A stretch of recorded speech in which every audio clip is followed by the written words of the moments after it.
अगर जूता लटकाने से आपकी गाड़ी दुर्घटना से बच सकती है तो एक जूता अपने गले में भी लटका लिया करें। आपका जीवन आपकी गाड़ी से ज्यादा कीमती है। अगर उपवास ही करना है तो विचारों का करें। भूखे रहने से यदि भगवान खुश होते तो गरीब सबसे ज्यादा सुखी होता। लोग कहते हैं कि ईश्वर इंसाफ करता है। हम पूछते हैं कि ईश्वर गुनाह ही क्यों होने देता है। मरने के बाद इंसानों की आत्मा भटकती है तो फिर जानवरों की क्यों नहीं भटकती, जबकि जानवरों का तो कोई मृत्यु भोज या कोई क्रियाक्रम भी नहीं होता। कुछ लोग कहते हैं कि काला रंग अशुभ होता है। अब इनको कौन बताए कि स्कूल का काला बोर्ड जिंदगी के सारे रंग बदल देता है। मंदिर मस्जिद में ताला लगा दो, जिंदगी में कोई फर्क नहीं पड़ेगा, मगर सिर्फ एक दिन के लिए हॉस्पिटल बंद कर दो, हकीकत सामने आ जाएगी।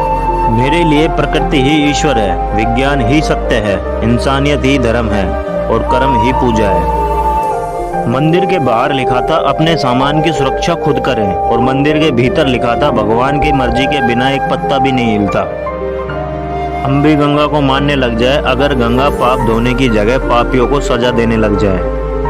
सिर्फ दरवाजे पर शुभ लाभ लिखने से कुछ नहीं होगा। शुभ विचार रखिए अपने लिए भी और दूसरे के लिए भी, फिर लाभ होगा।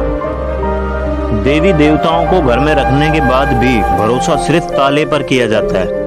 बाजार में से खरीदी हुई मूर्ति के सामने हाथ जोड़कर धन मांगते हो। अगर मूर्ति धन देती तो दुकानदार इसे बेचता ही क्यों। खोजना है तो सिर्फ जिंदगी खोजो, खुश रहने के रास्ते खोजो। मौत तो वैसे भी एक दिन तुम्हें खोज ही लेगी। जब भगवान को प्रसाद चढ़ाते हैं तो सब में बांटते हैं, तो भगवान को चढ़ाया पैसा सब में क्यों नहीं बांटा जाता। जो लोग कहते हैं कि सब कुछ पहले से ही तय है, कुछ भी नहीं बदला जा सकता, वे भी सड़क पार करते समय दोनों तरफ देखते हैं। कथा सुनाने के 10 लाख फीस लेने वाला कहता है कि सब मोह माया छोड़कर ईश्वर में ध्यान लगाओ, लेकिन खुद का ध्यान 10 लाख पर टिका है। हवन यज्ञ पूजा पाठ करने से ना अंग्रेज भागे, ना ही मुगल और ना ही गजनी भागा, तो तुम्हारा दुख कैसे भाग सकता है। चांद दिखता है इसलिए वैज्ञानिक वहां पर पहुंचे। यदि स्वर्ग और नरक दिखता तो वैज्ञानिक वहां भी जाते।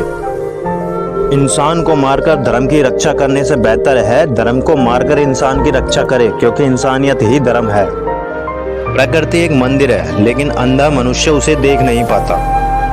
मैं लिखता हूँ अंधविश्वास के खिलाफ, लेकिन लोग मुझे भगवान के खिलाफ मान लेते हैं। इसका अर्थ हुआ कि अंधविश्वास ही भगवान है।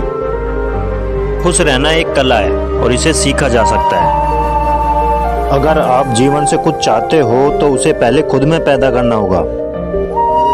हर कोई दुनिया में कुछ नया करने के लिए पैदा हुआ है, ना कि किसी और की नकल करने के लिए। सच्चा प्रेम कभी किसी से कुछ नहीं चाहता, वह तो केवल देना जानता है।